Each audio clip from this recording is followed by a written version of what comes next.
abandi nawe uzambara wabibye ikintu cy'imbaraga nawe uzakibona kuko icyo ushaka urakibibira icyo uhinze ni nacyo usarura nje ntabwo ndi muri ya principe ngo icyo ufite uragitanga ukaguha icyo ushaka oya nje icyo ushaka kugira gute urakibibira si seeds of joy ni seeds iri ku nyungu zawe muranyumva cyane turagenda kano gasefu kari kagiye kunyica bambwira ngo ndanahaze cyabaye ngo nanjye ngenda afata abantu ndabavuza kandi nasanzwe mbikora n'ubundi ariko mbikora ko nkwiye kubikora n'Imana mbabarira asanzwe mbikora kuko ari akamenyero k'ubumwe bw'abera ariko ntabara yego ntabara unkize nze kuri kamera nguwe neza na ninjoro kashatse kwitoraguza sinzi aho Uwiteka yagakubiti ko nangitse shemu kwicara nkumva ndi muri byari bibangana ariko uzi gusepfura amasaha 28 uzi ko binatuma pressure ishobora kuzamuka nubiba gukunda uzasarura urukundo nubiba kwangana uzasarura kwangana nubiba amafaranga uzasarura amafaranga nubiba mu manyarwanda n'abanyarwanda nubiba mu idolari n'idolari nubiba mu mayero n'amayero byose umuntu arabikora yego tugenda turira tugiye kubiba yego ariko twikoreye imitwaro tuza tunezerewe aya ni amahame ahindura ikirere cyawe kandi ni amahame akuraho igicaniro yego ya so rero uyu munsi wa none nubwo twanarimo nganiriza abantu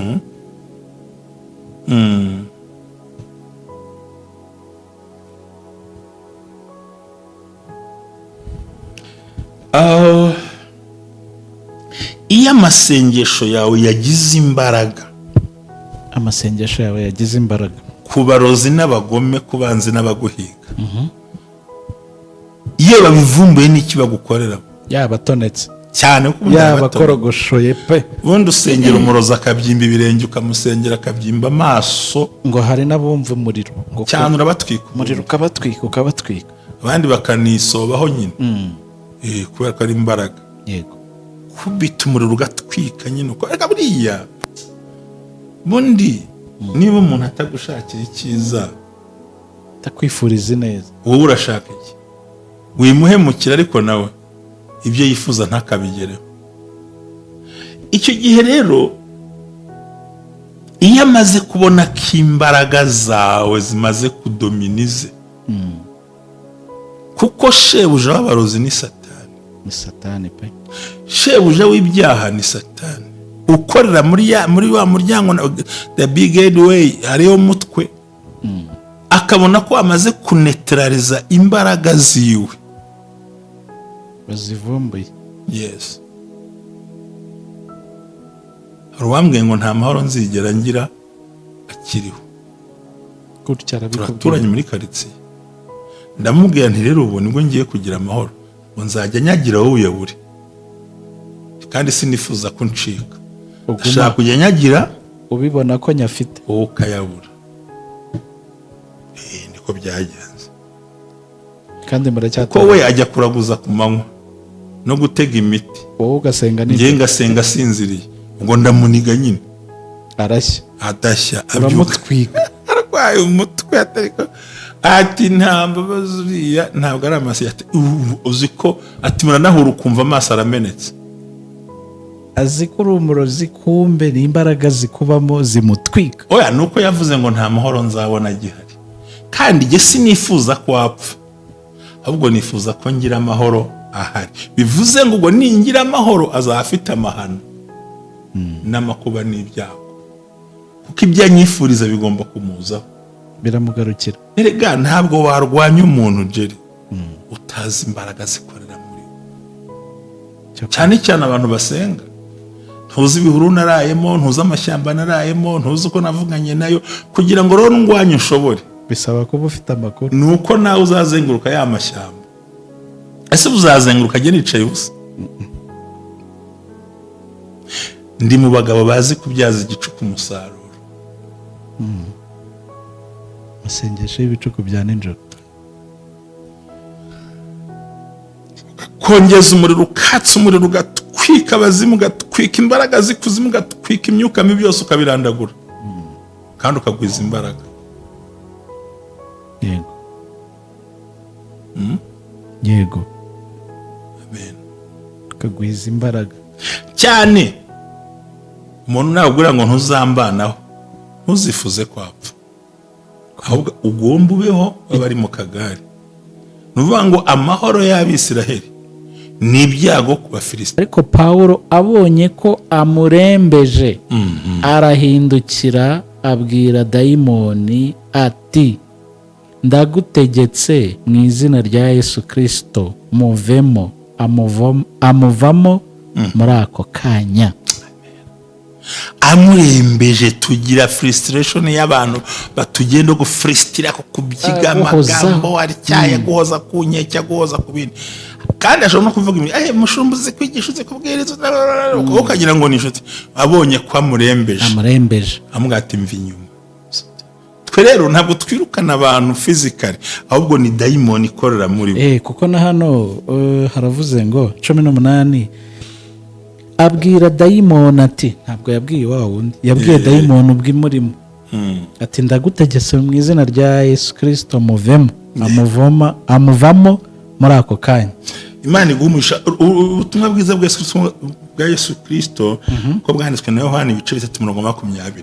Turimo turavuga iyo amaze kubona ko amasengesho afite imbaraga, aragufiristira, akakwinjiramo, akurwanya, akavuga ibintu bituma yenda kogeze ngo ugwe, agutera ubwoba ngo bireke, akabikora. Mwahageze ubutumwa bwa Yesu Kristo ko bwanditswe na Yohana 3:20.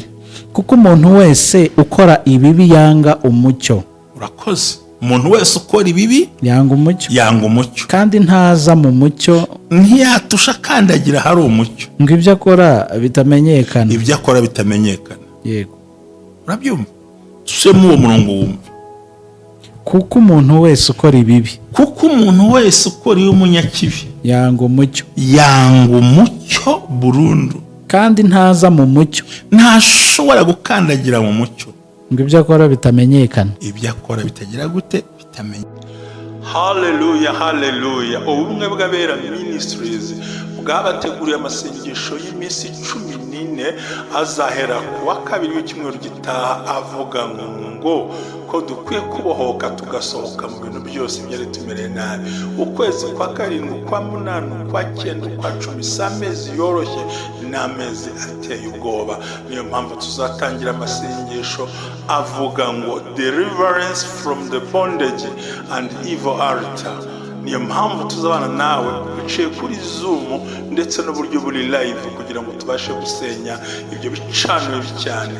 Ndabararitse mwese aho muherereye, muze dusenga ayo masengesho yo kubohora, guca imigozi, kurandura karande no kwinjira mu masezerano akwiye, hamwe na Revera Ntambabazi Jean Baptiste. Muhawe ikaze ku Bumwe bw'Abera Ministries. Si dini, si itorero, nta nubwo rigenda kubaryo, ahubwo naho umuntu se duhurira akabohoka. Guma mu itorero ryari kubohoke, guma aho bari kubohoke, maze tugaragaza umusaruro w'ibyiza.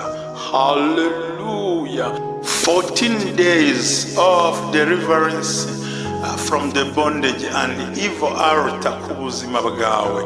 Ngwino dukorera Imana kandi ugume mu itorero ryawe, urushaho kubohoka. Mwifurije ibihe byiza, hazasenywa ibihome, indwara zizakira, abantu bazava online, umuntu wese abireba. Mwifurije umugisha w'Imana hamwe na Revera Ntambabazi Jean Baptiste. Shalom. Ubumwe bw'Abera Ministries, amavuta akandagira amateka, ubuzima bugahinduka. Niho nguhaye ikaze. Amasengesho arakomeje. Turabashimira mwebwe mwese abagira uruhare muri Seeds of Joy ndetse no bya bikorwa byo kwishyurira mituweli abadafite uburyo cyangwa se ubushobozi, ariko babufite, dore igihe cyageze mujye mwishyura. Mituweli irafasha, mituweli ni nziza. Turakomeje rero, yacyari kumwe na Mushumba. Bari mu Rwanda, bari hanze y'u Rwanda, tubahaye ikaze. Mushumba, baramutse neza? Naramutse. Amasengesho arakomeje, turimo turagenda twegera umusozo. Ugiye kureba ngira ngo umunsi ni umunsi wa 11, yego, niba ntihenda. yego ariko turimo turagenda twegera umusozo kandi Imana ikora ibitangaza. Aho rero Imana iguha umugisha n'abantu bacu badukurikirana bose mu izina rya Yesu, kandi babwira ko umurimo w'Imana urakomeje. yego Burya iyo ushaka gukweza ibigori utera ibigori.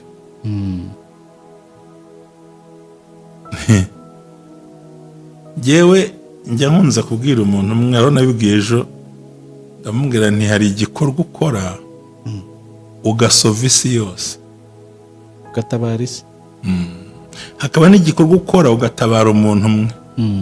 Ariko umwe na benshi wibaza ko umugisha uva he? Baze nk'umuntu uvuga ati njyewe ndi kumva umwe bw'abera nakora gutya kugira ngo isi yose yumve ubutumwa. Ufashije Imana gukiza abantu. Ni iki cyatuma Imana itarengera ubuzima bwawe?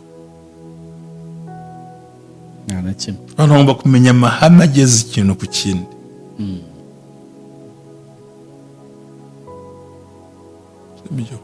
Nibyo. Iyo ukeneye ikintu ukora igisa nacyo kugira ngo kizabyare icyo ngicyo. Ntabwo watera amasaka ngo uzeze avoka, ntibivamo. Niba uvuga uti natinze kubona urubyaro, byarakugoye kubiba mu muntu wabyaye ukamushakira impetso n'ibindi bintu, akabona igikoma n'igikoma uti nanjye mwami nkeneye guheka nkashyira ku mugongo. Ese ye niba abana be batsindwa byarakugoye, nk'ubu mu Rwanda twishyura 970 nangahe, hafi aho gutyo, hari umuntu wabasha kwishyurira n'abantu 1000, kandi muri ayo watanze n'abana barya ku ishuri. abana 10 ni ibihumbi 900 magana angahe? Urumva abana 100 ni 90, abana 1000 nangahe? 90. Ni amafaranga make butari ko mwami. Nanjye kuko nkeneye ubwenge bw'abana banjye, mbibye mu bandi kugira ngo bige. Wa mwana uziga adakandagira hasi, isengesho rye rizakugeraho kandi uzagira ikintu ubona. Yego. Ukeneye urugendo, ukeneye visa, ukeneye ubukwe, hari ibintu wumva ushaka muri wowe, urabibiba, ugomba kubiba byanga byakunda. The same seeds, imbuto iyo ngiyo wateye ni nayo usaruraho cyane. Ibyo rero abantu benshi ntabwo babyumva, ntabwo babyumva, ntibabiteganya, ntibabireba, ntibabisobanukirwa. Kubera iki? Kubera kutumva kwabo.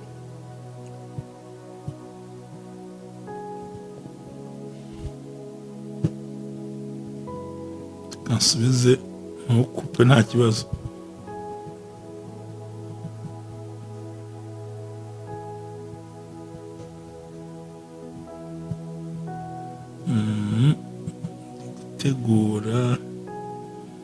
Gutegura inyigisho bivuze iki? Ibyo bintu byose nshaka kuvuga ahangaha. Buriya gusenga ni kimwe,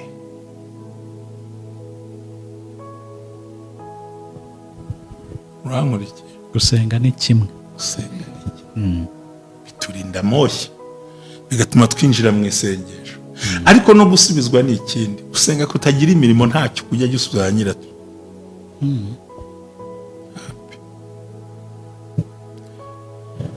Gusenga bitagira imirimo ntacyo bivuze. Cyakora uzavuga mu ndimi, uzahanura, yego, ariko ibindi urahengamye uruhande rumwe. hari uruhande rudafite imbaraga. Yes. Ibi bintu nacyo njya mbwira n'abavandimwe, kuko ndasenze ngo nk'urugero nk'ubu nkubwira ngo ndafite ikibazo kiniki, ngo genda Imana irabigukorera, ikangusengera.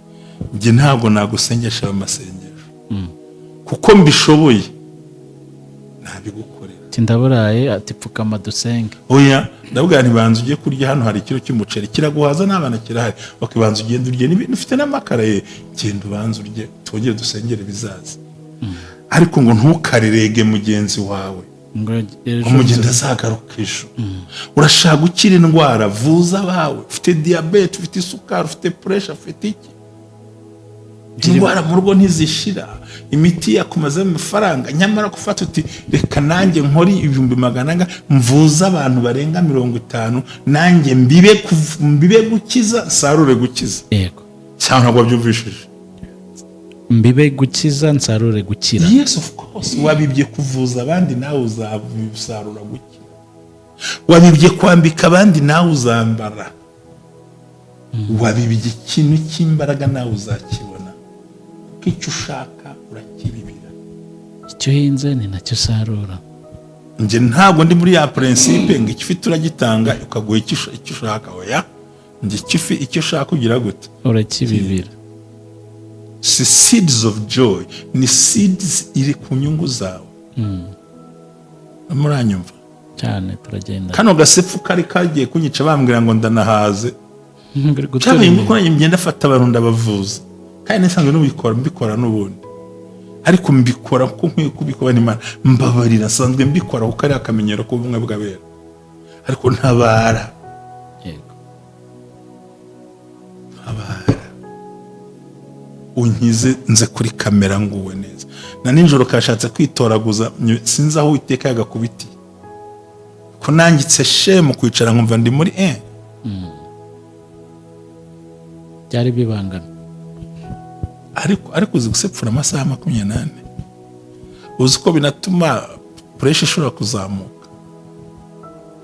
Nubiba gukunda uzasarura urukundo, yego, nubiba kwangana uzasarura kwangana, nubiba amafaranga uzasarura amafaranga, nubiba mu manyarwanda ni amanyarwanda, nubiba mu idolari ni idolari, nubiba mu mayero ni amayero, byose munarabikora. yego, Tugenda turira tugiye kubiba, yego, ariko iyo twikoreye imitwaro tuza tunezerewe. Aya ni amahame ahindura ikirere cyawe, kandi ni amahame akuraho igicaniro. yego, ya so rero uyu munsi wa none nubwo twanarimo nganiriza abantu,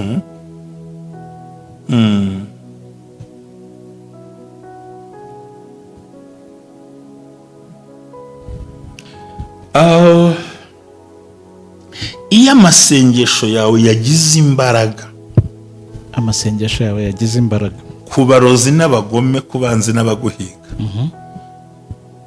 iyo babivumbuye n'iki bagukorera, yaba atonetse cyane ko yaba akorogoshoye pe. ubundi usengera umurozi akabyimba ibirenge, ukamusengera akabyimba amaso, ngo hari n'abumva umuriro, ngo cyane urabatwika umuriro ukabatwika. Abandi bakanisobaho nyine, kubera ko ari imbaraga. yego, kubita umuriro ugatwika nyine uko. Ariko buriya bundi niba umuntu atagushakira icyiza, takwifuriza neza, wowe urashaka iki? Wimuhemukira, ariko nawe ibyo yifuza ntakabigereho. Icyo gihe rero iyo amaze kubona ko imbaraga zawe zimaze kudominize, kuko shebuja w'abarozi ni Satani, ni Satani pe.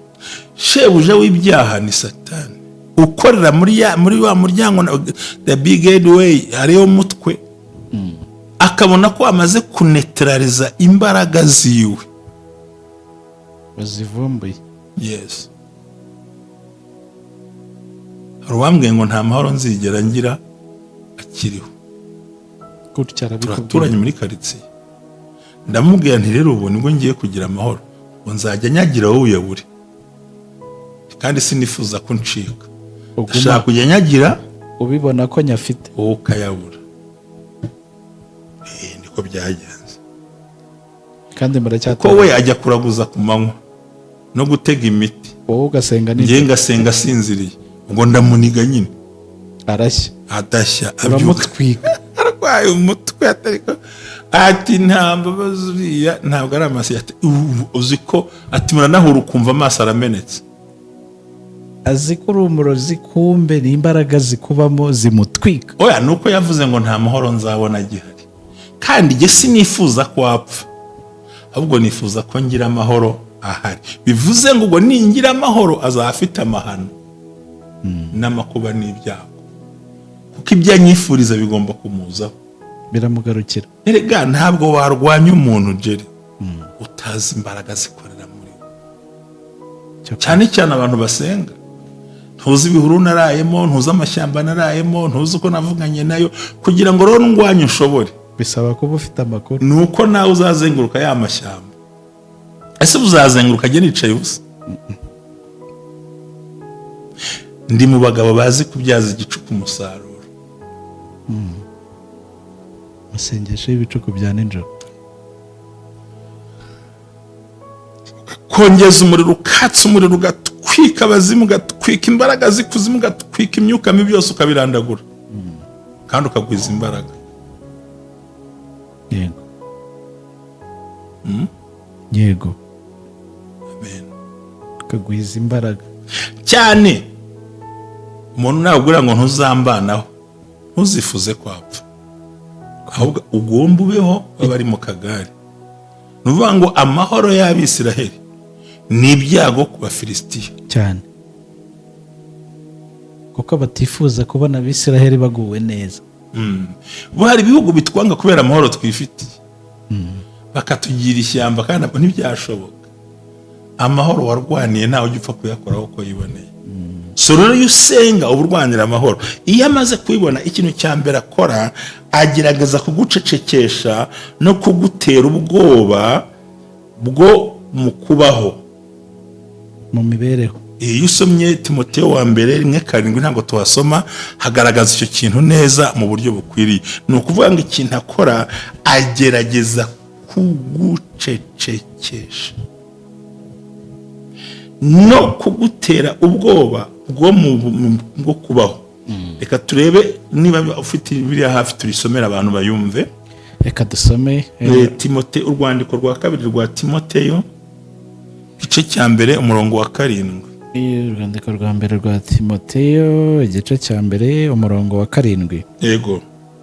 Umurongo yego. Kuko Imana itaduhaye umwuka w'ubwoba, ahubwo yaduhaye uw'imbaraga n'urukundo no kwirinda. Kuko Imana itaduhaye umwuka w'iki? Ubwoba. Umva nakubwira ngo ntubaho, kimubwira uti ariko rero niba uvuze ko ntazabaho ukiriho, ngiye kuba ariko nawe ndebe. Nta byiza nko kunetraliza umuntu muri kumwe. Yego. Kajya abona iterambere, akavuma agasanga wapi ntibifata, kuko hari ibintu wubatse. Yego. Kuko tutahawe umwuka w'iki? W'ubwoba. Ahubwo yaduhaye uw'imbaraga n'urukundo no kwirinda. Ntameze? Sinzi nushaka komeza nta kibazo. Nuko ntukagire isoni zo guhamya umwami wacu. Urakoze cyo ushaka kurekera aho ngaho. Ntabwo twaho umwuka w'ubwoba. Icya kabiri, akubabaza cyane anyuze mu bantu babugufi. Frustration. Abantu gufrustira, agucengeramo gake gake, akagufrustira, akakuteza intambara, none akakubabaza cyane anyuze ku bana, abo mubana, umugore, inshuti, mu kazi, abo mukorana. Ibyakozwe n'intumwa 16. Katuhasome naho. Byakozwe n'intumwa ibice 16 umurongo wa 16 na 18. Umurongo wa 16 kugeza kuri 18. Bukeye tujya aho basengera, duhura n'umujura uragura utewe na dayimoni. Yungukiraga ba shebuja cyane ingemo. Uwo akurikira Pawulo, natwe arasakuza ati, ba bantu ni abagaragu b'Imana isumba byose, kandi barababwira inzira y'agakiza. Iminsi myinshi agumya kubigenza gutyo, ariko Pawulo abonye ko amurembeje, arahindukira abwira dayimoni ati, ndagutegetse mu izina rya Yesu Kristo, muvemo. amuvamo muri ako kanya. amurembeje. Tugira frustration y'abantu batugenda gufrustira ku byiga amagambo aricyaye guhoza ku nkeke guhoza ku bindi, kandi ashobora no kuvuga ibintu mushumbuzi kwigisha uzi kubwiriza ukagira ngo ni inshuti, abonye ko amurembeje amugata imvi inyuma. Twe rero ntabwo twirukana abantu physically, ahubwo ni dayimoni ikorera muri bo. Kuko na hano haravuze ngo 18 abwira dayimoni ati, ntabwo yabwiye wa wundi, yabwiye dayimoni ubw'imurimo ati ndagutegetse mu izina rya Yesu Kristo muvemo. Amuvamo muri ako kanya. Imana igumisha ubutumwa bwiza bwa Yesu Kristo ko bwanditswe na Yohana 3:20. Turimo turavuga iyo amaze kubona ko amasengesho afite imbaraga, aragufiristira akakwinjiramo akurwanya, akavuga ibintu bituma yenda kogeze ngo ugwe, agutera ubwoba ngo bireke, akabikora mwahageze. Ubutumwa bwa Yesu Kristo ko bwanditswe na Yohana 3:20. Kuko umuntu wese ukora ibibi yanga umucyo. Urakoze. Umuntu wese ukora ibibi yanga umucyo kandi ntaza mu mucyo, ntiyatusha kandagira hari umucyo, ngo ibyo akora bitamenyekana. Yego, urabyumva? Tusemo uwo murongo wumve. Kuko umuntu wese ukora ibibi, kuko umuntu wese ukora umunyakibi yanga umucyo burundu, kandi ntaza mu mucyo, ntashobora gukandagira mu mucyo, ngo ibyo akora bitamenyekana. Ibyo akora bitagira gute? Bitamenyekana. Ngabo ko abarwana nuko rero. Yego, yihisha mu mucyo utari wo, ko adashobora kujya ahagaragara, ariko agambiriye kugira ngo akunanize. Icyakane cya gatatu ari nyirango nicyo twita fake friends, inshuti mbi. Ako horo zigarukaho aguteza inshuti mbi. Reka ntabwo abantu babizi. Aguteza kuzura n'abantu babi. Rega se bagira ngo duhemukirwa nande? Abamarayika babandi batwegereye. Duhemukirwa n'imbwa, duhemukirwa n'inkoko tuzirya, duhemukirwa n'ihene tuyizirika. The fake friends, inshuti zitari inshuti nyazo. Cyane ko twabonye ko urukundo loves the order, but friendship is a choice. Amahitamo yacu akaguhuza n'ibintu bibi, akaguhuza n'umugabo uzakurya umutima, akaguhuza n'umugore uzakurya umutima ntunezerwe. Wa mugani wa mugabo w'i Burundi ngo n'abarongoye baragoye n'atarongora baragowe, ariko siko hose bimeze. Hatagira ukubeshya, ingo zose ntabwo umuriro waka. Jamais. Oya, hari ingo z'uburyohe rwose, abantu baguwe neza Yego, kandi dashingiye ku mafaranga, kuko ari ubushuti. So the fake friends tuvuga aha, inshuti mbi akuzanira. Yego, zikubwira ko usenga ugakabya, urigisha ugakabya, natwe turabiye ugakabya gukiranuka, wigira kudindiza iterambere ryawe. Uretse uzaba ubikora ubutaha, ariko hariho n'ukwambura icyo bari kuzakoresha ibyo bintu. N'ejo ni umunsi. Kandi uko postponing ibintu byawe, kumva fake friends niko uzumva ko buriye. Erega urasize, zikwigisha kurya nabi, kunywa nabi, gutara nabi, zikumvisha ko zigutandukanya n'Imana, kandi ukabona ni inshuti nziza, ariko zanageraho zikagira n'uruhare mu guhagarika iterambere ryawe. Yego, none se niba uri inshuti ndibukima amafaranga, ntabwo byakunda. None se kugambiriye kunyambura kandi ukihanya kubizi ko uzanyambura, ntabwo uri fake friend. Imwe mbi cyane. Ingo zishenywe n'iki? Nuko bari ufite ubushuti buri fake, butari ubwa nyabwo. Ubushuti bwa nyabwo ntibureba imyaka, ntibureba igihagararo, ntibureba iki. Shize narebye filimi njya nkunda kureba, iransetsa. Umuntu umwe aramubwira ati, se wantwara? Yari yambaye ibitambaro mu nda akatwite. Umusore ari umukene, ati ntago wanyemera, ameze nabi, nabi. Ariko naho aramubwira ngo gukura n'imyaka. Mungu aramubwira ati, ikibazo ngewe kondisiyo mbamo nizi z'ubukene. aramwibwira. ibyo kujya mu myaka si ikibazo kuko turabizi ko ubundi ubukure n'imyaka. Ati nta kibazo, ati njyewe ndumva nabyemera. Haba haje inkonkobotsi y'umukire, ati reka nze nkutware. Njye ati oya, wa undi w'umukene yamuha n'inkweto aranamuhinda, yaje akuramo cya kintu. Ati ntabwo nari ntwite, nagira ngo ndebe umutima wo kunkunda ufite.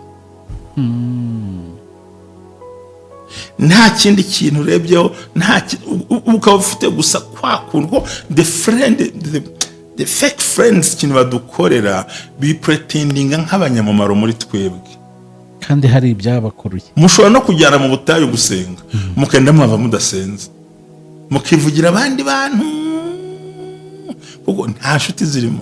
Bakujyana kure y'Imana, bakujyana kure y'iterambere, bakujyana kure y'ibyo ushoboye, bakujyana kure y'amahirwe yawe, bakujyana kure y'ubuzima bwakakugiriye neza.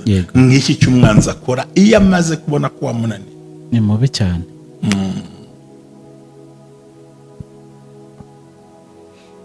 Ikindi ni ukuzenguruka young people, abantu entourage, mbega bo muri kumwe, abantu batari abanyabo, aba wrong people. Ugize kuba hari izo za fake friends ziriya, noneho n'abakuzengurutse ko tubita indyarya n'iki n'indyamirizi n'incakura n'insesezi n'inyinjiriza badahura. Mbega ntari bukubwire the truth, nakubwira ukuri kwawe, ntakubwira ikimugendere, ahubwo ni indyarya zigize uko zishaka, aribo bantu uri bwibeshyeho. Batandukanye na fake friends batandukanye. Aba ni abantu bakwereka igikundiro umutima, bakubwira ati ibi bashaka kujijisha, ariko impapasi baba bafite ni uko ari abantu bakuzengurutse bari babi cyane. Icyanyuma cya gatanu, irinde iyigizeyo, hunga wiruke. Niba ubona bashaka kwegera, iyigizeyo, hunga, iyarure pe, genda, bazarakazwe nuko wagiye. Njyewe hari umwana umwe, marigire ko ngiye kubivuga, namubwiye niko nduzi mfite ubukwe kandi mutwite, mwaretse kujya muri famiye. Ubwo se ngo byagaragara bite? Ni nyamara wegenda usaba uruhushya rw'umudamu, baranga barajyana. Umwana yapfuye ageze mu mezi 8. Ko nambwiye mbonye umuntu wanyu bitwikira igitambaro, yinda kuvuka bizaba intambara. Igeze mu mezi 8 silivupure, hano nabagome kweli bagiye mwana twaramushye. Kubera iki? Kudahunga, uhisire kure, jya kure, hari abandi mwakabanye. Rero bagivanga ngo urabona ngo batambona gute, giye ko wambona kose ntacyo bindeba, upfa kumbona mu isura shaka kumbonamo cyangwa udashaka kumbonamo, cyanze no ko nirinda ngahunga gakwepa. Nite muruzi ngwita ikiziba cyane, simpfumbatikara n'igitivu. Hunga pe. Twababwira ngo sharo, turabashimiye cyane mushonga. Imana ibamuce mu izina rya Yesu, amen.